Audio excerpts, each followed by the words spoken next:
Hello everyone, how are you all? Welcome to IDN Fusion by Triumph Academy। आज हम करने वाले हैं अपना बिजनेस एनालिटिक्स का यूनिट नंबर 3 जिसका नाम है इंट्रोडक्शन टू आर। जैसा कि आपको पता है मैं इस सारी सब्जेक्ट्स का ही वन शॉट डाल चुका हूँ जो कि सिर्फ़ और सिर्फ 15 मिनट के थे। मतलब हर एक यूनिट 15-15 मिनट में कवर करा दिया था। वो एक टाइप का ओवरव्यू था, जिसको वो देखना है ज़्यादा जल्दी है, मतलब उसके पास टाइम नहीं है तो आप वो भी देख सकते हो। बट आप अगर आपको समझना है डिटेल्ड में हर एक टॉपिक हर एक चीज़, तो आप सेकंड यूनिट की ये वीडियो देख सकते हैं। अगर आप इसको देख लेते हैं तो आई एम श्योर कि आपके 10 मार्क्स जो हैं इस चैप्टर के अंदर से कंफर्म आ जाएंगे। और अगर आप यूनिट 1 देख लेते हैं तो 15 मार्क्स वो आ जाएंगे। टोटल आपके 25 मार्क्स हो जाते हैं कंफर्म। अगर आप ये वीडियो और इससे पहले जो वीडियो अपलोड की थी मैंने वो ये दोनों देख लेते हैं तो सबसे पहले तो होता है आपका इसके अंदर जो आता है वो आता है इंट्रोडक्शन टू आर।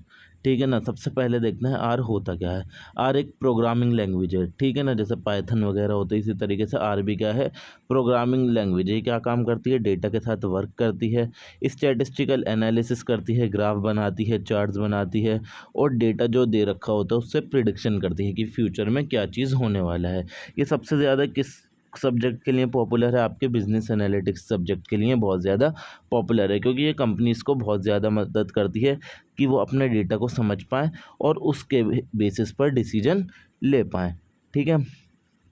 अब आर जो है वो क्यों यूज़फुल है बिजनेस एनालिटिक्स के लिए। सबसे पहले तो collect data from different source. ये अलग अलग सोर्स से डेटा कलेक्ट कर सकता है। जैसे आप excel file, databases, websites, इन सब का डेटा आप आर के अंदर एक्सपोर्ट कर सकते हो। और ये डेटा को क्लीन भी कर देता है एंड ऑर्गेनाइज भी कर देता है। जितने भी डेटा के अंदर एरर्स होते हैं वो हटा देता है, जितने भी डेटा के अंदर डुप्लीकेट्स होते हैं उसको ये चीज़ रिमूव कर देता है आपका आर। और एनालाइज दैट डेटा, ये डेटा को एनालाइज करने के भी काम आता है। अगर आपको पैटर्न ढूंढने हैं, एवरेजेस निकालनी है, मीन निकालना है, ट्रेंड्स निकालने हैं डेटा के, तो आप आर की मदद से ये सब चीज़ें निकाल सकते हैं। डेटा को विजुअलाइज, अगर जो आपको डेटा दे रखा है उसका बार चार्ट बनाना है, पाई चार्ट बनाना है, लाइन ग्राफ बनाना है, हिस्टोग्राम बनाना है, इस टाइप की अगर आपको कोई भी चीज़ बनानी है विजुअलाइजेशन वाली, तो आप आर की ही मदद से बना सकते हो। और इसके बाद जो पॉइंट आता है प्रिडिक्शन। ये प्रिडिक्शन यानी कि फोरकास्ट करने के काम आता है कि इन फ्यूचर क्या होने वाला है, आपकी फ्यूचर सेल्स कितनी होंगी। ये पिछले डेटा को देखकर फ्यूचर में सेल्स कितनी होने वाली है ये चीज़ प्रिडिक्ट कर देता है। कस्टमर का क्या बिहेवियर रहने वाले, ये पास डेटा को एनालाइज करके ये भी चीज़ प्रिडिक्ट कर लेता है। ठीक है ना। Create report to share with manager to team. इसके अंदर हम रिपोर्ट्स भी बना सकते हैं जो कि हम अपने मैनेजर्स और टीम के साथ शेयर कर सकें। अब इसके सिंपल और रियल लाइफ एग्जांपल देखते हैं। ठीक है ना। मान लीजिए आप किसी भी एक क्लोथिंग ब्रांड के लिए काम करते हैं, फॉर एग्जांपल मिंत्रा के लिए। ठीक है ना। तो आपको क्या करना है, आप आर स्टूडियो की मदद से उसके सारे जितने भी पास्ट सेल्स हुई हैं आप वो चेक कर सकते हैं। ठीक है ना। और आप देख सकते हैं कि आपकी कंपनी के अंदर कौन सा ऐसा प्रोडक्ट है जो समर के अंदर ज़्यादा बिका है। टी शर्ट्स, लोअर, क्या चीज़ ऐसी है जो सबसे ज़्यादा समर के अंदर बिकी है। और आप चार्ट भी बना सकते हैं जिससे आपको पता चले आपकी टॉप सेलिंग ब्रांड्स क्या हैं। उसके अंदर अलग अलग ब्रांड के आप चार्ट बनाएंगे तो जो सबसे आपका बड़ा चार्ट बनेगा वो आपको दिख जाएगा कि कौन सी आपकी सेल सबसे ज़्यादा हुई है। और आप इसके अंदर प्रिडिक्शन भी कर सकते हैं कि नेक्स्ट मंथ के अंदर आपके हिसाब से जो विंटर आने वाला है या फिर जो भी सीज़न आने वाला है उस सीज़न के अंदर आपकी सबसे ज़्यादा सेल किस चीज़ के होने वाली है। और आप ये सारी चीज़ें कर सकते हैं सिर्फ और सिर्फ आर को लेकर। सिर्फ आर पर आप ये सारी चीज़ें काम कर सकते हैं। फीचर्स क्या क्या होते हैं हमारे आर के। सबसे पहले तो ये होता है ओपन सोर्स। ये free to download and free to use है। इस वजह से ये क्या है, हमारा एक ओपन सोर्स है। ये स्टैटिस्टिक्स के लिए ही बनाया गया है। मेनली ये किस लिए बनाया गया है, ताकि ये डेटा को एनालाइज कर सके और जितनी भी मैथमेटिकल कैलकुलेशन होती है ये वो कर सके। इस वजह से स्टैटिस्टिक्स के लिए आर को बनाया गया है। ग्राफ बनाने के लिए बहुत काम आता है। इसके अंदर हम beautiful charts and graph easily बना सकते हैं। मैनी पैकेजेस, के अंदर पैकेजेस बहुत सारे होते हैं। ठीक है ना। इसके अंदर बहुत सारे एक्स्ट्रा टूल होते हैं जिसको हम क्या बोलते हैं, पैकेजेस। हर टूल अलग अलग स्पेशल टास्क करने के काम आता है, तो इसके अंदर अलग अलग टाइप के पैकेजेस होते हैं। वर्क एवरीवेयर, ये आप इसको विंडो में डाउनलोड कर लो, मैकबुक में डाउनलोड कर लो या फिर अपने लिनक्स में डाउनलोड कर लो, ये चल जाएगा। बट ये एंड्रॉयड में वर्क नहीं करता। तो ये थे फीचर हमारे आर के। तो हम क्या कर सकते हैं आर के साथ बिजनेस एनालिटिक्स के अंदर। सबसे पहले तो कोई सा भी जो हमें डेटा दे रखा है हम उसको इंपोर्ट कर सकते हैं, चाहे वो एक्सेल फाइल हो, CSV फाइल हो, गूगल शीट हो। हम किसी भी शीट को, किसी भी ऐसे डेटा को आर फाइल के अंदर इंपोर्ट कर सकते हैं। दूसरा है क्लीन डेटा, तो जो भी डेटा हमें दे रखा है उसको क्लीन कर सकते हैं, यानी उसके अंदर से मिसिंग वैल्यू हटा देना, जितने भी एरर्स हैं उनको हटा देना, या फिर जितने भी डुप्लीकेट्स दे रखे हैं उसको रिमूव कर देना। तो इंपोर्ट करने के अलावा दूसरा काम क्या कर सकते हैं हम, डेटा को क्लीन। तीसरा एक्सप्लोर डेटा, डेटा के अंदर हम सारी चीज़ें इसके अंदर फाइंड आउट कर सकते हैं, जैसे एवरेज क्या है, टोटल क्या है, ट्रेंड्स क्या चल रहा है। दो डेटा इसके अंदर, डेटा के अंदर जो अलग अलग कॉलम है दोनों को कंपेयर करना है, तो ये चीज़ भी हम आर के अंदर कर सकते हैं। चौथा आ गया विजुअलाइज डेटा, यानी आप बार चार्ट बना सकते हो, लाइन ग्राफ बना सकते हो, स्कैटर प्लॉट्स बना सकते हो, मॉडल्स बना सकते हो, यानी कि आप फ्यूचर सेल्स प्रिडिक्ट कर सकते हो कि आपकी फ्यूचर में सेल कितनी होने वाली है, आपके कस्टमर का बिहेवियर क्या है, आपकी प्रोडक्ट डिमांड क्या रहेगी अगले महीने। ये सब चीज़ें आप मॉडल्स बनाकर प्रिडिक्ट कर सकते हो। आप रिपोर्ट बना सकते हो, यानी कि आप समरीज निकाल सकते हो, आप डैशबोर्ड्स बना सकते हो, आप इससे प्रेजेंटेशंस भी बना सकते हो। ठीक है, अब पॉपुलर जो आर के पैकेज हैं, ठीक है ना, वो कौन कौन से हैं। सबसे पहला है रीड आर, ठीक है ना, तो ये किस काम आता है रीड आर, जितने भी एक्सेल फाइल्स या फिर CSV फाइल होती हैं उनको रीड करने के लिए कौन सा पैकेज काम आता है, रीड आर। फिर आता है DPLYR, DPLYR किसके काम आता है, जो भी डेटा दे रखा होता है उसको फिल्टर करने के लिए, सॉर्ट करने के लिए, ऑर्गेनाइज करने के लिए कौन सा पैकेज काम आता है, DPLYR। और ggplot2 होता है, ggplot2 किसके काम आता है, ग्राफ्स बनाने के और चार्ट्स बनाने के लिए। और एक होता है फोरकास्ट, फोरकास्ट किसके काम आता है, फ्यूचर प्रिडिक्ट करने के लिए, इन फ्यूचर आपकी सेल्स कितनी होने वाली है, या फिर टाइम, तो ये जो है टाइम सीरीज़ का यूज़ करके आपका फ्यूचर प्रिडिक्ट कर लेता है, कौन सा, फोरकास्ट। एक होता है आपका शाइनी, ये आप इंटरैक्टिव डैशबोर्ड्स अगर आपको बनाना है तो आप शाइनी पैकेज से बना सकते हो। तो ये अलग अलग टाइप के पैकेज से आर के अंदर जिनके अलग अलग काम होते हैं। अब एडवांटेजेस क्या हैं आर के, सबसे पहले तो ये टाइम बचाता है, ये ऑटोमेटिक टास्क खुद करता है अपने अंदर, जिससे हमारा टाइम बचता है। ये हमारे डिसीजन को इम्प्रूव करने में मदद करता है, क्योंकि हमारे पास डेटा इंसाइट होती है, उसकी पूरी नॉलेज होती है। तो जब हमें डेटा की पूरी नॉलेज होगी तो उस हिसाब से हम अपने डिसीजन भी अच्छे ले पाएंगे। तीसरा, ईजी टू अंडरस्टैंड ग्राफ, यानी बहुत ईजी ग्राफ बना देता है आपके, जो आपको प्रेजेंट होते हैं आपके सामने, जो आपको ईजिली समझ में आ जाते हैं। Handles big data from many sources, ये अलग अलग सोर्सेज से, जैसे एक्सेल फाइल, CSV फाइल, अलग अलग सोर्सेज से बड़े बड़े डेटा को लेकर हैंडल कर सकता है। कंक्लूजन इसके अंदर क्या रहता है, आर एक बहुत ज़्यादा पावरफुल और फ्री टूल्स है जो बिजनेसेस को बहुत ज़्यादा हेल्प करता है। किस चीज़ में हेल्प करता है, अपने डेटा को अंडरस्टैंड करने के लिए, ट्रेंड्स पता करने के लिए, पैटर्न्स पता करने के लिए, फ्यूचर प्रिडिक्ट करने के लिए और बेटर डिसीजन मेकिंग के लिए। ठीक है ना, और क्या नाम है ये, और जो स्टूडेंट्स या फिर जो प्रोफेशनल अपना करियर बनाना चाहते हैं बिजनेस एनालिटिक्स के अंदर या डेटा साइंस के अंदर, उन लोगों के लिए भी आर एक बहुत ही इम्पोर्टेंट सॉफ्टवेयर या टूल हो सकता है।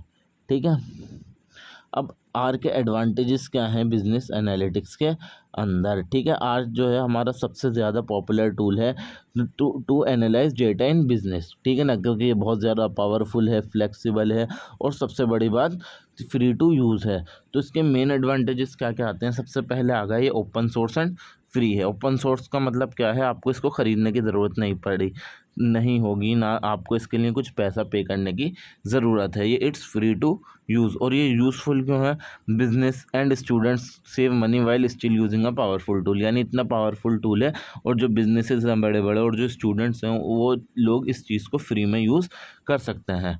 ठीक है, और ये डेटा एनालिसिस के लिए बना है और स्टैटिस्टिक्स के लिए बना है। इसका मतलब क्या हुआ, R was specially created for analysing data. इसका मेन जो मुद्दा था बनाने का, आर को क्रिएट करने का, वो यही था कि ये डेटा को एनालाइज करने के लिए बना है, स्टैटिस्टिक्स करने के लिए बना है और मैथमेटिकल मॉडल्स को सॉल्व करने के लिए आर को बनाया गया है। और ये यूज़फुल क्यों है, इसके अंदर बहुत सारे बिल्ट इन फंक्शन है, जिससे आप एवरेज निकाल सकते हो या फिर ग्राफ बना सकते हो या फिर ट्रेंड पता कर सकते हो या स्टैटिस्टिकल टेस्ट कर सकते हो। ठीक है ना, तो ये बिजनेस एनालिटिक्स के लिए एक आइडियल टूल माना जाता है। और इसके अंदर डेटा विजुअलाइजेशन बहुत ज़्यादा एक्सीलेंट होती है। इसके अंदर हम ब्यूटीफुल चार्ट्स बना सकते हैं, ग्राफ्स बना सकते हैं एंड प्लॉट्स बना सकते हैं, ठीक है ना। इसको जो हमारे बिजनेसेस के अंदर बहुत ज़्यादा कॉम्प्लेक्स डेटा होता है जिसको समझना बहुत ज़्यादा मुश्किल होता है, तो ये इसको सिंपल और विजुअल वे के में, यानी बार चार्ट की फॉर्म में या पाई चार्ट की फॉर्म में या लाइन ग्राफ की फॉर्म में या हीट मैप की फॉर्म में दिखा देता है। तो ये बहुत ज़्यादा कॉम्प्लेक्स डेटा को बहुत ईजी वे के अंदर एक अच्छे चार्ट के फॉर्म में दिखा देता है, ठीक है ना।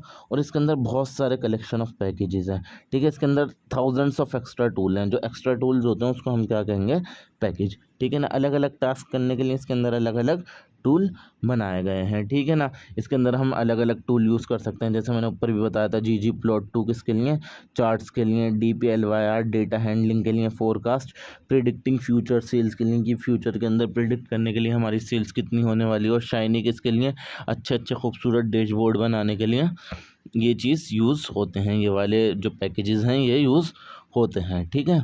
और जो बड़े बड़े डेटा सेट हैं उसको ईजिली हैंडल कर लेता है हमारा आर स्टूडियो। जैसे हमने कैरेक्टरिस्टिक पढ़ी थी ना, वॉल्यूम, बिग डेटा की वॉल्यूम बहुत ज़्यादा होती है, तो ये जो बड़े बड़े बिग वॉल्यूम वाले डेटा होते हैं इसको भी ईजिली हैंडल कर लेता है, ठीक है ना।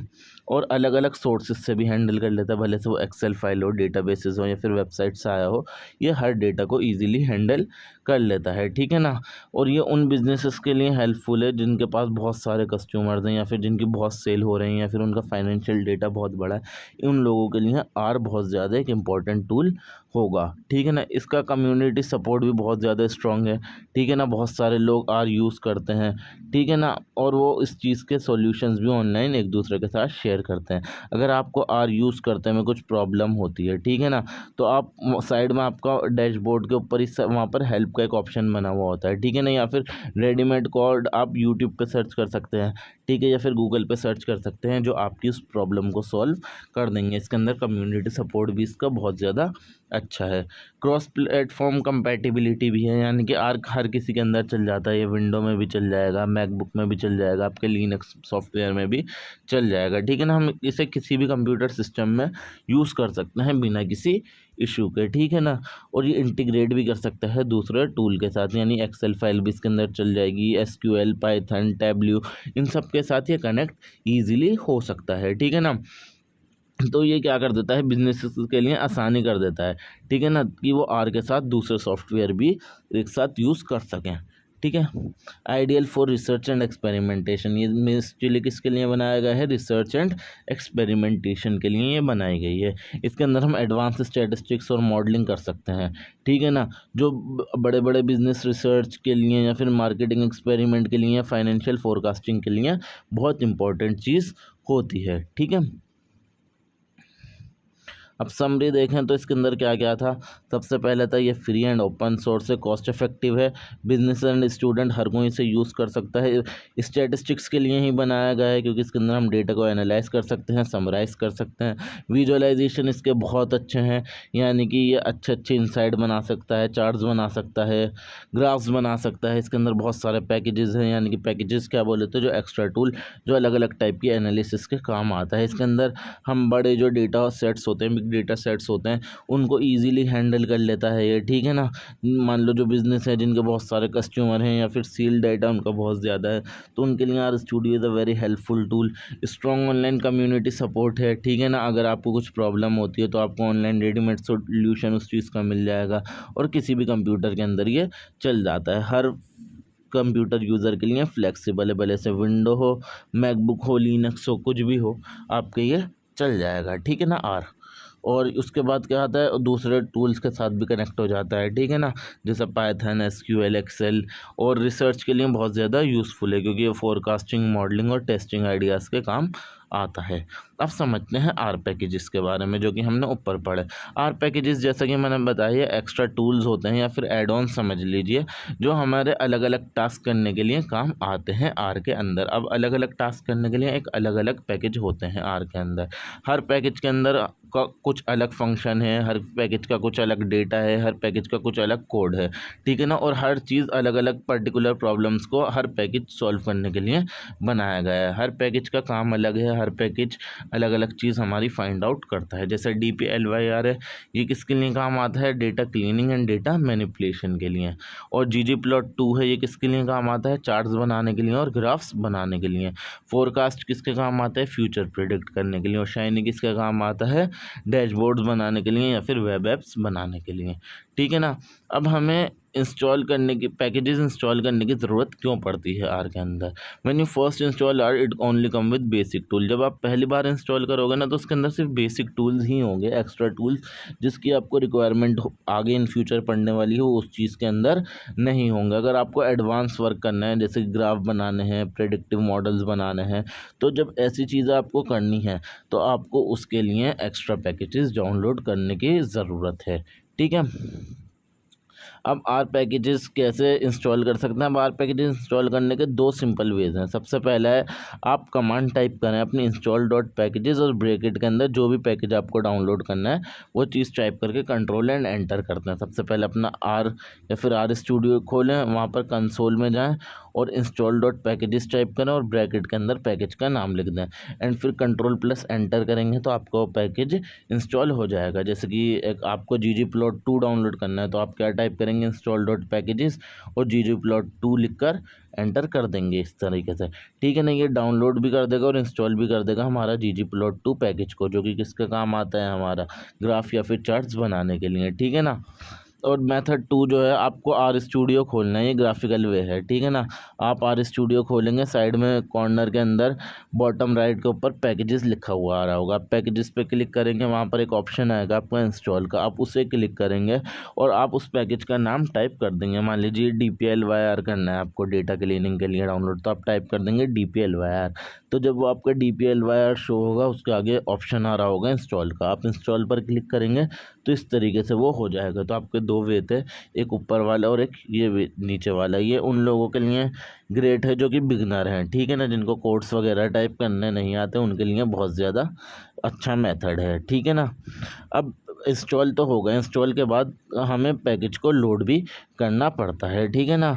हमें क्या, ठीक है, जैसे कि अगर हमें कोई सा भी पैकेज जो कि ऑलरेडी इंस्टॉल है उसे लोड करना है तो उसके लिए हम क्या कमांड टाइप करेंगे? लाइब्रेरी, ठीक है ना। मान लीजिए आप लाइब्रेरी लिखेंगे और ब्रैकेट के अंदर उस पैकेज का नाम जो कि आप इंस्टॉल कर चुके हैं वो टाइप करके कंट्रोल एंड एंटर कर देंगे। जैसे कि ggplot2 आपने ऊपर डाउनलोड करा था डेटा विजुअलाइजेशन के लिए, तो लाइब्रेरी ब्रैकेट के अंदर ggplot2 कंट्रोल एंड एंटर। अब जब हम ये दो चीज़ें कर चुके होंगे तो हमारा ggplot2 पैकेज जो है वो इनेबल हो चुका। अब हम अपने डेटा के ग्राफ एंड चार्ट्स बना सकते हैं ईजीली, ठीक है। अब चेक करना है कि आपका पैकेज जो है वो इंस्टॉल्ड हुआ है नहीं, तो आप क्या नाम है आप टाइप करके भी चेक कर सकते हैं। आप क्या टाइप करेंगे? इंस्टॉल्ड डॉट पैकेजेस और अंदर पैकेज का नाम लिख देंगे, जैसे कि ggplot2, ठीक है ना, इस तरीके से। या फिर आप डायरेक्टली लाइब्रेरी और ब्रैकेट के अंदर टाइप कर दें, ठीक है ना, तो लोड कर दें डायरेक्ट। अगर चेक नहीं करना तो आप डायरेक्ट लोड भी कर सकते हैं। अगर ये इंस्टॉल नहीं हुआ होगा तो आर क्या शो कर देगा? एरर शो कर देगा। तो उसको अगर आर एरर शो कर रहा है आपका तो इसका मतलब है कि आपका पैकेज डाउनलोड नहीं हुआ हुआ, इंस्टॉल नहीं हुआ हुआ, आपको उसको इंस्टॉल करने की ज़रूरत है। तो आप जाएंगे, जिस तरीके से मैंने ऊपर आपको सारा वे बताया है उस तरीके से दोबारा आप उस पैकेज को इंस्टॉल करेंगे, ठीक है ना। अब जो इंस्टॉल्ड पैकेज हैं उनको भी हम अपडेट कर सकते हैं, ठीक है। जितने भी हमारे इंस्टॉल्ड पैकेजेस हैं उनको अपडेट करने के लिए हम क्या कमांड डालेंगे? अपडेट डॉट पैकेजेस और ब्रैकेट के अंदर जिस भी पैकेज को अपडेट करना है उसका नाम, ठीक है ना। और हमें अपने पैकेजेस को टाइम टू टाइम अपडेट करता रहना चाहिए ताकि जितने भी नए नए फीचर्स आते हैं या फिर जितने भी बग फिक्स होते हैं आर के वो हमारे ईजिली हो जाएं, ठीक है। अब समरी के अंदर देखें तो पैकेज इंस्टॉल कैसे करेंगे हम? इंस्टॉल डॉट पैकेजेस और ब्रैकेट के अंदर पैकेज का नाम। लोड कैसे करेंगे? लाइब्रेरी ब्रैकेट के अंदर पैकेज का नाम। और इंस्टॉल पैकेज कैसे चेक करेंगे? इंस्टॉल्ड डॉट पैकेजेस और ब्रैकेट का नाम। और अपडेट कैसे करेंगे पैकेजेस को? अपडेट डॉट पैकेजेस और ब्रैकेट के अंदर पैकेज का नाम, ठीक है। अब डेटा इंपोर्ट क्यों करते हैं, ठीक है ना। अब जो बिजनेस एनालिटिक्स होता है उसके अंदर जो है डेटा अलग अलग फाइल्स में होता है, जैसे कि एक्सेल फाइल में भी हो सकता है, सीएसवी फाइल में भी हो सकता है, टेक्स्ट फाइल में भी हो सकता है, आपका गूगल शीट्स में भी हो सकता है, डेटाबेसेस में भी हो सकता है। तो आपको इसके लिए अपने डेटा को इंपोर्ट करने की ज़रूरत पड़ती है ताकि आप उस डेटा को एनालाइज कर पाएँ, क्लीन कर पाएँ और विजुअलाइज कर पाएँ। नेक्स्ट चलते हैं आगे। अब CSV फाइल जो होती है उसको किस तरीके से आर के अंदर इंपोर्ट करते हैं, ठीक है ना। CSV फाइल की फुल फॉर्म क्या होती है, कॉमा सेपरेटेड वैल्यूज़, ठीक है ना। स्टेप बाय स्टेप हम देखते हैं। सबसे पहले हम डेटा और उसके आगे ये साइन यानी कि लेस देन और माइनस वाला साइन होगा वो लगाएंगे और टाइप करेंगे read.csv, और ब्रैकेट के अंदर जो भी फाइल का पाथ है, जहाँ पर भी हमारी पाथ फाइल डाउनलोड हुई है, फाइल सेव है हमारी, वहाँ पर वो पाथ हम यहाँ पर एंटर करके कंट्रोल एंड एंटर कर देंगे। मान लीजिए इसका एग्जांपल क्या दे रखा है, डेटा फिर दिस साइन एंड read.csv, और अंदर अपना पूरा फाइल का नाम की यूज़र्स में जाकर यूर नेम, फिर डॉक्यूमेंट्स, फिर सेल डेटा, यहाँ पर जाकर आपकी फाइल है तो आप पूरा टाइप करेंगे एंड कंट्रोल एंड एंटर कर देंगे, ठीक है। डेटा क्या है, data is the name of the object storing your file, यानी ये नेम ऑफ द ऑब्जेक्ट है जहाँ पर आपकी फाइल स्टोर है, और फाइल पाथ क्या है, लोकेशन ऑफ योर फाइल। इसके लिए टिप क्या की दी गई है, हमें हमेशा फॉरवर्ड स्लैशेस यूज़ करने चाहिए या फिर डबल ब्लैक स्लैशेस यूज़ करने चाहिए फाइल पाथ के लिए, ठीक है ना। और उससे पहले क्या यूज़ करें, हेड डेटा भी यूज़ करें ताकि पहले फर्स्ट फ्यू रोज़ के अंदर ही हमारा प्रीव्यू आ जाए, ठीक है। तो ये टिप्स थी एक CSV फाइल को इंपोर्ट करने के लिए। अब एक्सेल फाइल को कैसे इंपोर्ट करते हैं, आर जो है एक्सेल फाइल को डायरेक्टली सपोर्ट नहीं करता। आर के अंदर एक्सेल फाइल चलाने के लिए हमें एक पैकेज डाउनलोड करने की ज़रूरत होती है जिसका नाम है रीड एक्सेल। सबसे पहले उसको इंस्टॉल करेंगे, लोड करेंगे। इंस्टॉल और लोड करने के लिए मैंने आपको दोनों कमांड बता दी थी। इंस्टॉल करने के लिए इंस्टॉल डॉट पैकेजेस, और डेटा को लोड करने के लिए लाइब्रेरी, ठीक है। और रीड करने के लिए डेटा एंड दिस साइन और रीड एक्सेल, ठीक है ना। रीड एक्सेल हम कमांड डालेंगे और अंदर वही जहाँ पर भी हमारी फाइल सेव है उस जगह का नाम डाल के कंट्रोल एंड एंटर हम कर देंगे, ठीक है। अगर हमारी फाइल के अंदर मल्टीपल शीट्स हैं तब हमें डेटा और रीड एक्सेल तो यूज़ करना है और उसके साथ कॉमा भी लगाना है, और शीट के और आगे लिख देना है sheet is equal to sheet 2 या फिर शीट 3, जितनी भी शीट्स हैं आपको उसका नंबर लिख देना है आगे, ठीक है ना। इस तरीके से हम एक्सेल फाइल को रीड कर सकते हैं, ठीक है। अब हम विजार्ड भी इंपोर्ट कर सकते हैं आर स्टूडियो का यूज़ करके, जिसके अंदर कोई कोड नहीं होता, यानी कि अगर हम आर स्टूडियो यूज़ कर रहे हैं तो हम बिना कोड को राइट करें हम डायरेक्टली कोई सी भी फाइल इंपोर्ट कर सकते हैं। सबसे पहले हम फाइल पर जाएंगे, फाइल के आगे हमारा लिखा हुआ आएगा इंपोर्ट डेटा सेट। हम इंपोर्ट डेटा सेट पर क्लिक करेंगे, वहाँ पर ऑप्शन आ रहा होगा अलग अलग कि फ्रॉम एक्सेल या फिर फ्रॉम टेक्स्ट, टेक्स्ट के आगे CSV लिखा हुआ होगा। तो जहाँ से भी आपको इंपोर्ट करनी है, एक्सेल से करनी है, CSV से करनी है, आप वो चीज़ टाइप कर सकते हो। और फिर आपकी फाइल मैनेजर आपका वो एक इंटरफेस खुल जाएगा, वहाँ पर एक ब्राउज का ऑप्शन आ रहा होगा, आप ब्राउज पे जाएंगे और ब्राउज पर जब क्लिक करेंगे तो आपकी फाइल मैनेजर जो है वो खुल जाएगी, और वहाँ जाकर आप अपनी फ़ाइल सर्च कर सकते हैं। जिस भी फोल्डर में आपकी फ़ाइल थी वहाँ से आप उसको इंपोर्ट कर सकते हैं अपने डायरेक्ट आर स्टूडियो के अंदर ऑटोमेटिकली। इसके अंदर बिना कोडिंग के हम ये चीज़ भी कर सकते हैं, ठीक है ना। अब यूज़फुल फंक्शन क्या आते हैं डेटा को चेक करने के लिए, सबसे पहला हेड, उसके अंदर डेटा, इसके अंदर शुरू की 6 रोज़ जो होती हैं डेटा की वो शो हो जाती हैं। STR ब्रैकेट के अंदर डेटा लिख के ही हमारे पूरे डेटा का ये स्ट्रक्चर बता देता है कि कितने कॉलम्स टाइप्स हैं इसके अंदर। समरी और ब्रैकेट के अंदर डेटा डाल के ये हमारे हर कॉलम की समरी हमें दे देगा। व्यू डेटा डाल के ये पूरा डेटा जो है स्प्रेडशीट व्यू के अंदर हमारा दिखा देगा, जैसे एक्सेल फाइल की तरह। अगर हम ये कमांड टाइप करते हैं तो डेटा आर स्टूडियो के अंदर शो करने लग जाएगा, ठीक है ना। कॉमन एरर एंड सॉल्यूशन, सबसे पहले आपका आता है फाइल नॉट फाउंड। जब ये चीज़ आए तो आपको क्या करना है, आपको अपना फाइल पाथ चेक करना है और स्पेलिंग चेक करनी है कि आपने गलत तो नहीं डाली, और इनकरेक्ट स्लैशेस भी डाल देते हो आप, ठीक है ना, जिसकी वजह से फाइल नहीं खुलती तो या फिर ये जो सिंगल स्लैश या फिर दो बैकवर्ड स्लैश आपको डालने हैं, जैसे कि मैंने ऊपर हिंट के अंदर भी बताया है। एम्प्टी कॉलम है या फिर मिसिंग रोज हैं, तो आप देखो कि जो हेडर्स हैं वो फाइल के अंदर प्रेजेंट हैं या फिर नहीं है। एक्सेल रीड एरर अगर लिखा हुआ आता है तो आप श्योर करो कि आपने रीड एक्सेल पैकेज जो है वो इंस्टॉल एंड लोड दोनों चीज़ें की हों। अगर दोनों में से कोई भी एक चीज़ नहीं हुई होगी तो आपकी एक्सेल फाइल को आपका आर स्टूडियो रीड नहीं कर पाएगा। ठीक है। कंक्लूजन इसका क्या रहता है कि importing data is the first step in business analytics project. Business analytics के अंदर सबसे पहला काम जो आता है वो आपका आता है डेटा इंपोर्ट करने का। ठीक है ना। आर ने इस चीज़ को बहुत ईजी बना दिया कि हम एक्सेल फाइल से या फिर CSV फाइल से या फिर कुछ भी कोड टाइप करके, कुछ भी नहीं, जो मैंने ऊपर कोड सिखाए रीड एक्सेल वाले या फिर रीड डॉट CSV वाले, वो चीज़ टाइप करके हम किस तरीके से आर स्टूडियोज़ के अंदर अपनी फाइल्स इंपोर्ट कर सकते हैं। अब उसके बाद आता है सिंटेक्स क्या होते हैं आर के अंदर। सिंटेक्स जो होते हैं वो होते हैं rules of writing code in are. ठीक है ना। जो रूल्स होते हैं कोड लिखने के आर के अंदर उनको हम बोलते हैं syntax. It tell R how to understand your command. ये आर को हमारी कमांड समझाने में मदद करता है। फॉर एग्जाम्पल जैसे हम लिखते हैं एक्स एंड दिस साइन और उसके बाद 5, इसका मतलब क्या है कि वेरिएबल एक्स की वैल्यू जो है वो हमारे पूरे डेटा के अंदर कितनी आएगी, 5 आएगी। जब भी हम डेटा के अंदर एक्स लिखेंगे उसका मतलब क्या होगा, हम क्या लिख रहे हैं, 5। ठीक है ना। बेसिक कमांड्स और सिंटेक्स जो कि आर के अंदर यूज़ होती हैं। सबसे पहले वैल्यूज़ असाइन करने के लिए ये जो साइन होता है इसका मतलब होता है हम किसी भी चीज़ को कुछ भी वैल्यू असाइन कर रहे हैं। एक्स के आगे ये 10 लगाया तो इसका मतलब जहाँ जहाँ पर भी हमने 10 को एक्स से साइन कर दिया, जहाँ जहाँ पर भी हम एक्स लिखेंगे उसका मतलब क्या होगा, 10। जैसे कि नेम के आगे जॉन असाइन कर दिया तो जहाँ जहाँ पर भी हमारा नेम आएगा वहाँ उसका मतलब क्या होगा कि जॉन। ठीक है ना। इसके अंदर हम ये साइन का यूज़ करते हैं किस चीज़ को करने के लिए, असाइनमेंट को करने के लिए हम इस साइन का यूज़ करते हैं। हम इज इक्वल टू या फिर इज इक्वल टू भी यूज़ कर सकते हैं, बट ये चीज़ आर के अंदर प्रेफर की जाती है फॉर द गुड कोडिंग। ठीक है ना। और यही चीज़ ज़्यादा बेटर है इज इक्वल टू के अलावा।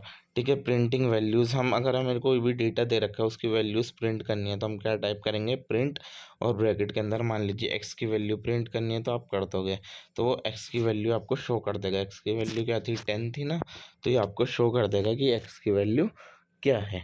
ठीक है ना। और वेक्टर्स भी हम बना सकते हैं। वेक्टर्स क्या होते हैं, लिस्ट ऑफ वैल्यूज़, पूरी वैल्यूज़ जो होती हैं उनकी लिस्ट को हम क्या बोलते हैं, वेक्टर। जैसे हमने नंबर्स का वेक्टर बनाया, सी का मतलब होता है कॉम्बिनेशन। कॉम्बिनेशन का मतलब अलग अलग नंबर और उनको कंबाइन करके हम एक वेक्टर भी बना सकते हैं, जैसे numbers and assigning value C और 10 20 30 40, हमने ऐसे कॉमा कॉमा डालकर, ठीक है, हमने लिख दिया कि क्या नाम है, ये सब हमारे क्या हैं, नंबर्स हैं। ठीक है ना। इस तरीके से हम क्या क्रिएट कर सकते हैं, वेक्टर क्रिएट कर सकते हैं।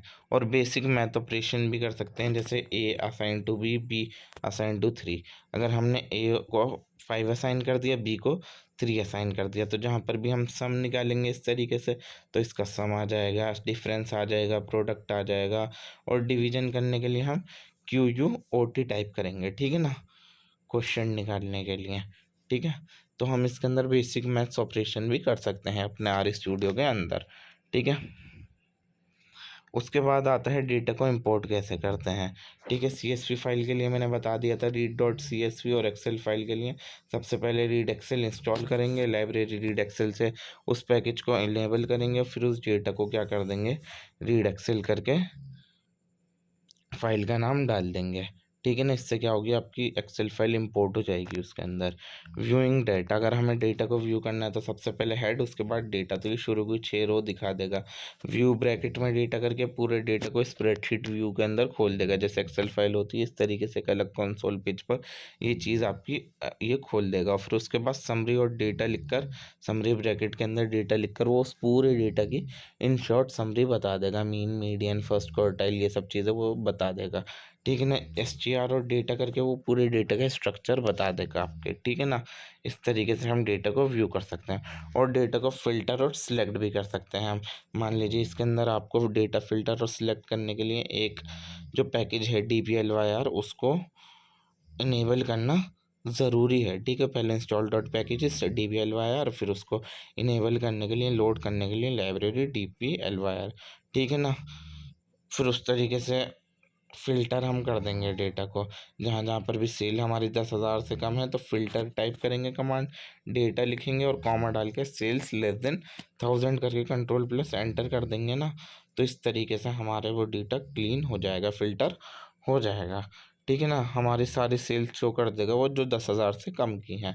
हम सबसे पहले क्या टाइप करेंगे, फ़िल्टर, और उसके अंदर डेटा लिख देंगे, जो भी हमारा डेटा है उसका नाम ब्रैकेट में, फिर कॉमा लगाकर सेल्स लिखेंगे, फिर लेस देन का साइन 10,000, फिर जितनी भी 10,000 से कम की सेल होंगी वो चीज़ वो शो करने लग जाएगा। और सिंपल प्लॉट बनाने के लिए हम क्या कमांड यूज़ करते हैं, प्लॉट और ब्रैकेट के अंदर डेटा, और ये डॉलर साइन का मतलब होता है कि हमने अटैच कर दिया, तो डेटा के अंदर जितनी भी सेल्स रखी है ना उसका ये बार प्लॉट बना देगा। यानी कि डेटा के अंदर जितनी भी सेल है, इसका मतलब है हमने डेटा के साथ अपनी सेल अटैच कर दी, तो ये हमारी वो बता देगा, इसका प्लॉट बनाकर दिखा देगा। और बार प्लॉट बनाने के लिए हम क्या कमांड टाइप करेंगे, बार प्लॉट और डेटा का, और फिर डॉलर का साइन अटैच करने के लिए सेल्स का निकालना है, फिर किसी और चीज़ का निकालना है। जिस भी चीज़ का आपको प्लॉट बनाना है आप सेल्स की जगह वो चीज़ लिख सकते हो, बट स्टार्ट में डेटा ज़रूरी है। ठीक है, इंस्टॉलिंग एंड लोडिंग पैकेजेस मैंने सिखा दिया। पैकेज इंस्टॉल करने के लिए इंस्टॉल डॉट पैकेजेस, और पैकेज लोड करने के लिए लाइब्रेरी। ठीक है ना, और कमेंटिंग कैसे करेंगे आर के अंदर। ठीक है, अगर हमें कुछ भी चीज़ लिखनी है तो उससे पहले हम हैशटैग का यूज़ करेंगे। ठीक है ना, अगर एक लाइन के अंदर हैशटैग है ना तो आर उस लाइन को पूरा इग्नोर करेगा, वो समझ जाएगा कि इसके अंदर इन्होंने कुछ कमेंट टाइप करा है। जैसे कि हमने लिखा hashtag this is a comment, तो इसके अंदर वो समझ जाएगा खुद कि यहाँ पर कुछ कोडिंग नहीं हुई। ठीक है ना, तो इस तरीके से हम आर के अंदर कमेंट कर सकते हैं। ठीक है, कंक्लूजन क्या निकलता है, बेसिक कमांड एंड सिंटेक्स जो है आर के, वो हमारा फर्स्ट स्टेप होता है बिजनेस एनालिटिक्स को समझने के लिए, ये डेटा इंपोर्ट करने के बाद। ठीक है ना, सबसे पहले हम इंपोर्ट करते हैं और मैनेज करते हैं डेटा को, एनालाइज करते हैं, क्लीन करते हैं, और उसके बाद उस चीज़ को हम विजुअलाइज कर देते हैं। ठीक है ना, अब पैकेजेस एंड लाइब्रेरीज क्या होती हैं आर के अंदर। पैकेजेस मैंने बता दी, ये एड ऑन्स होते हैं या फिर एक्स्ट्रा टूल्स होते हैं, जिस इसके अंदर अलग अलग टाइप के फंक्शंस होते हैं, डेटा सेट होते हैं, हेल्प फाइल होती हैं, अलग अलग टास्क करने के लिए अलग अलग पैकेज होते हैं। डेटा क्लीनिंग के लिए अलग है, डेटा विजुअलाइजेशन के लिए अलग है, फोरकास्टिंग के अलग है, डैशबोर्ड के लिए अलग है। अब तक आप लोगों को याद होने चाहिए कि कौन सी चीज़ किसके लिए है। DPLYR, ggplot2 फोरकास्टिंग के लिए कौन सा था, प्रिडिक्ट, और क्रिएटिंग डैशबोर्ड के लिए शाइनी। ठीक है ना, इसके अंदर अलग अलग टाइप के पैकेजेस होते हैं। ठीक है, अब लाइब्रेरी क्या होती है आर के अंदर। ठीक है ना, लाइब्रेरी का मतलब होता है जितने भी इंस्टॉल पैकेजेस हैं ना वो जहाँ पर स्टोर्ड है उस जगह को हम बोलते हैं लाइब्रेरी। और हम लाइब्रेरी एज अ फंक्शन भी यूज़ करते हैं, क्या करने के लिए यूज़ करते हैं याद कीजिए।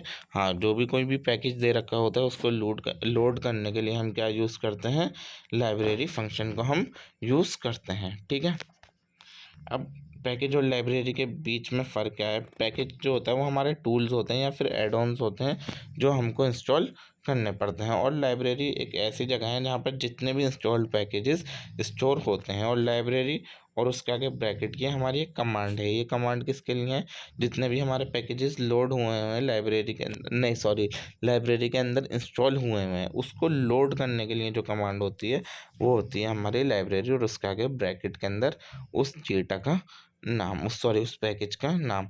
इंस्टॉलिंग और पैकेजेस मैंने सिखा दिया, इंस्टॉल डॉट पैकेजेस से आप इंस्टॉल कर सकते हो, और ये सिर्फ एक ही टाइम के लिए इंस्टॉल होगा, और मतलब आपको एक टाइम ये करना पड़ेगा और आपके आर स्टूडियो के अंदर ये सेव हो जाएगा, आपको बार बार इंस्टॉल करने की ज़रूरत नहीं है। और पैकेज लोड करने के लिए आपको लाइब्रेरी और ब्रैकेट के अंदर उस पैकेज का नाम। ठीक है, और ये आपको हर टाइम करना पड़ेगा, जब भी आप नया कंसोल खोलेंगे आपको हर टाइम इस चीज़ को इनेबल करना पड़ेगा, ये अपने आप रिमूव होती रहेगी। तो लाइब्रेरी हर बार करना ज़रूरी है, और इंस्टॉल पैकेजेस अगर आपने एक टाइम कर दिया इन अ लाइफ टाइम तो वो इनफ है। ठीक है ना, और जब आप ये दोनों चीज़ें कर चुके होंगे तो आपका जो DPLYR पैकेज है या फिर जो भी पैकेज जो आपने चलाना चाहा है वो पूरा वर्किंग के अंदर आ जाएगा। पॉपुलर पैकेजेस जो हैं जो मैंने बता चुका हूँ आपको, DPLYR डेटा क्लीनिंग और मैनिपुलेशन के लिए, ggplot2 चार्ट्स और ग्राफ बनाने के लिए, रीड एक्सेल फाइल रीड करने के लिए, tidyr मैसी डेटा को ऑर्गेनाइज करने के लिए। ठीक है ना, और शाइनी इंटरेक्टिव डैशबोर्ड बनाने के लिए।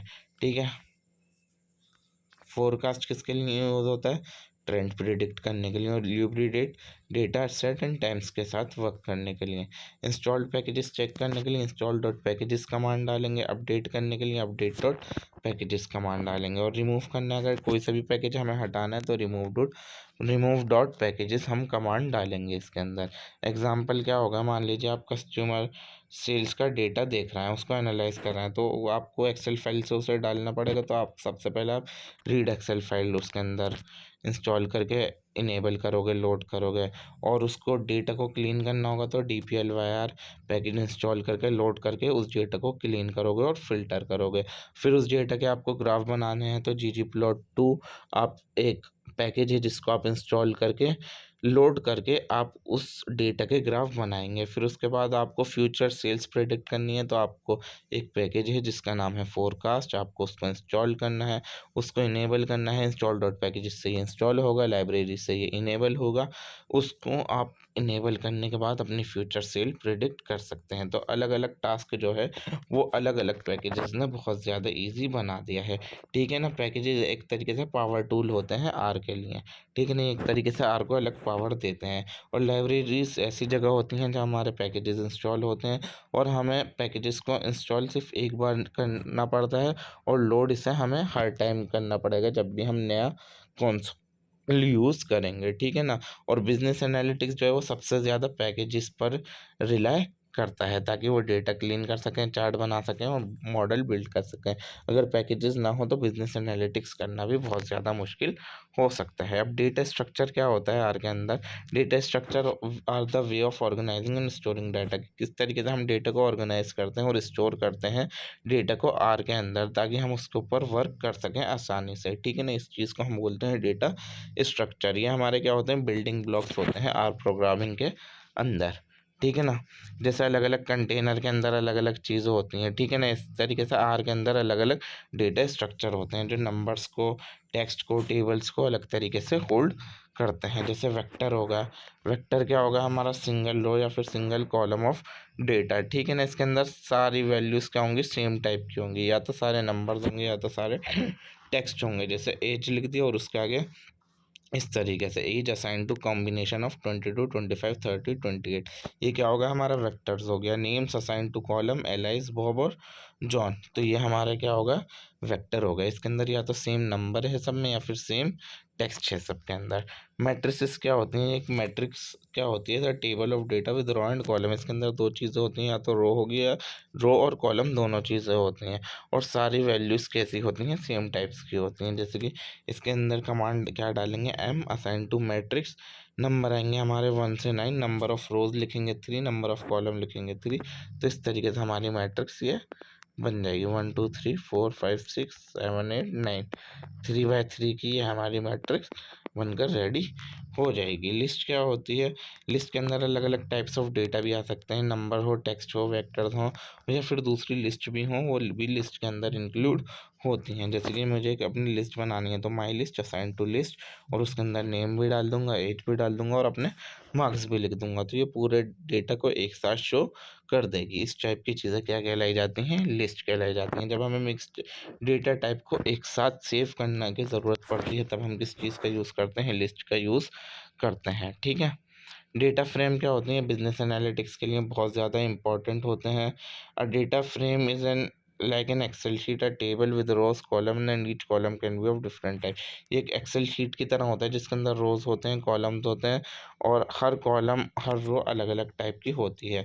डेटा इसके अंदर कैसे बनाते हैं, इसकी कमांड होती है data assign to data dot frame, और ब्रैकेट के अंदर जो भी हमें चीज़ें रखनी है, जैसे नेम रख दिया हमने, एज रख दी और सेल्स रख दी। इसके अंदर ये पूरा डेटा हम एक साथ अलग अलग टाइप ऑफ डेटा एक ही जगह स्टोर कर सकते हैं। ठीक है ना, ये सबसे ज़्यादा कॉमनली यूज स्ट्रक्चर है आर के अंदर बिजनेस एनालिटिक्स के लिए, ताकि हम डेटा सेट्स को एनालाइज कर पाएँ, हम इंफॉर्मेशन निकाल पाएँ, सेल्स डेटा का पता कर पाएँ और रिस्पॉन्सेस का सर्विस कर पाएँ। फैक्टर क्या होते हैं, फैक्टर जो होते हैं वो कैटेगोरिकल डेटा, जैसे कि जेंडर हो गया, रीजन हो गया, प्रोडक्ट कैटेगरी हो गया, इन सब चीज़ के लिए यूज़ किया जाता है। जैसे कि example, gender assign to factor और combination of male female, female male.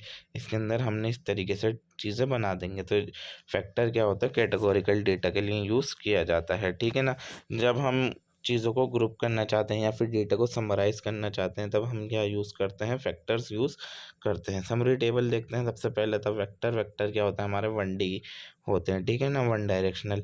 इसके अंदर सारी सेम चीज़ आएँगी, या तो सारे नंबर्स आएँगे या फिर सारे टेक्स्ट आएँगे, ठीक है ना।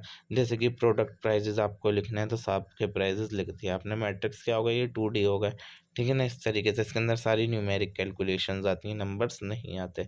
लिस्ट क्या होगा, लिस्ट अलग-अलग टाइप की हो सकती है, मिक्स टाइप होता है इसके अंदर। जैसे कस्टमर की प्रोफाइल है, उसके अंदर अलग-अलग इन्फॉर्मेशन है, उसका नाम, एज, जेंडर, ठीक है ना। डेटा फ्रेम्स क्या होता है, ये पूरी टेबल्स होती है एक्सेल की तरह, जिसके अंदर कॉलम्स होते हैं अलग-अलग टाइप के, ठीक है ना। इसके अंदर डेटा टाइप क्या होता है, मिक्स्ड कॉलम होता है। जैसे हमने सेल डेटा की टेबल बना दी, उसके अंदर नाम, एज और किसने कितना बेचा, किसकी कितनी सेल्स हुई, सब लिख दिया हमने, ठीक है ना। फैक्टर क्या होते हैं, फैक्टर के अंदर होंगी हमारी कैटेगोरिकल वैल्यूज़, ठीक है।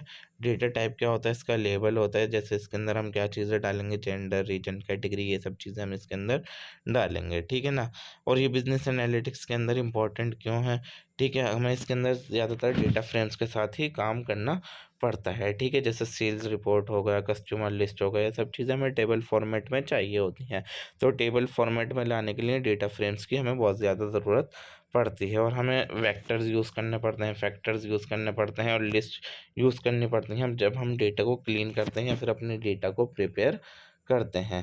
अब डेटा फ्रेम होते क्या हैं, ये सबसे ज़्यादा यूज्ड डेटा स्ट्रक्चर होते हैं आर के अंदर। इसके अंदर रोज़ भी होती हैं, कॉलम भी होती हैं, एक तरीके से एक्सेल शीट की तरह। और हर कॉलम के अंदर अलग टाइप का डेटा होता है, डिफरेंट टाइप का डेटा होता है। जैसे एक रो के अंदर नंबर आ गया, एक में टेक्स्ट आ गया, एक में डेटा आ गया, एक में फैक्टर आ गया। इस तो ये कमांड जो मैंने ऊपर बताई थी, डेटा डॉट फ्रेम वाली, sale data is similar to data dot frame, और उसके अंदर नेम डाल दिया हमने, एज डाल दी और सेल्स डाल दी।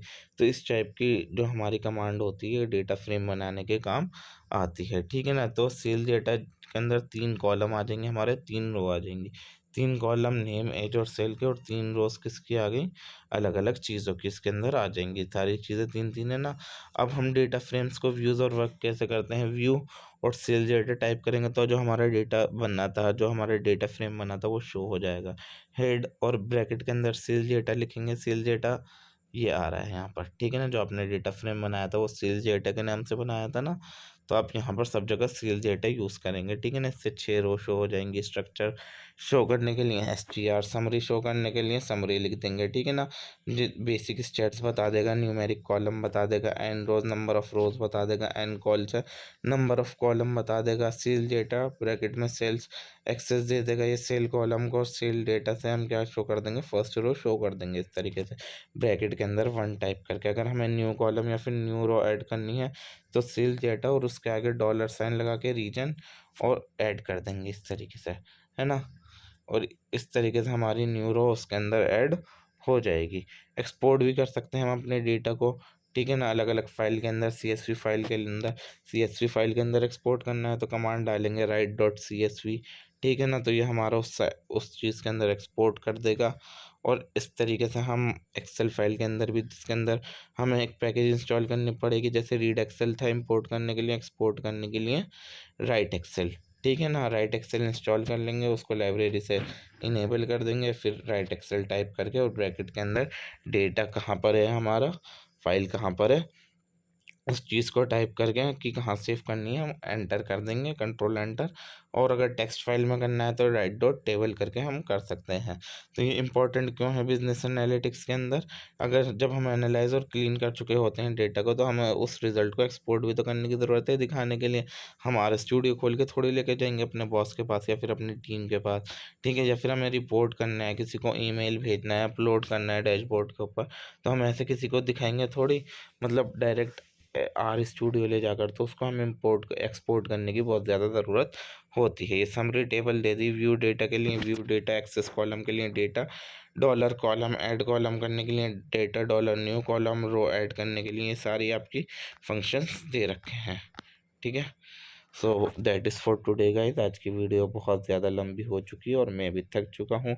आप मेरे चैनल को सब्सक्राइब कर दो, मैं आपके लिए बहुत मेहनत से वीडियोस बनाता हूँ, वीडियोस लेकर आता हूँ। मैं मिलता हूँ आपको अगले यूनिट नंबर 3 के साथ। Thank you so much for watching. और जिसको भी ये नोट्स चाहिए आप कमेंट करके बताओ, मैं आपको टेलीग्राम का लिंक सेंड करूँगा। आप वहाँ जाकर ये नोट्स परचेज़ कर सकते हैं बहुत ही कम अमाउंट के अंदर। Thank you so much for watching my video. हम मिलते हैं यूनिट नंबर 4 के साथ। यूनिट नंबर 3 आपका कंप्लीट हो चुका है।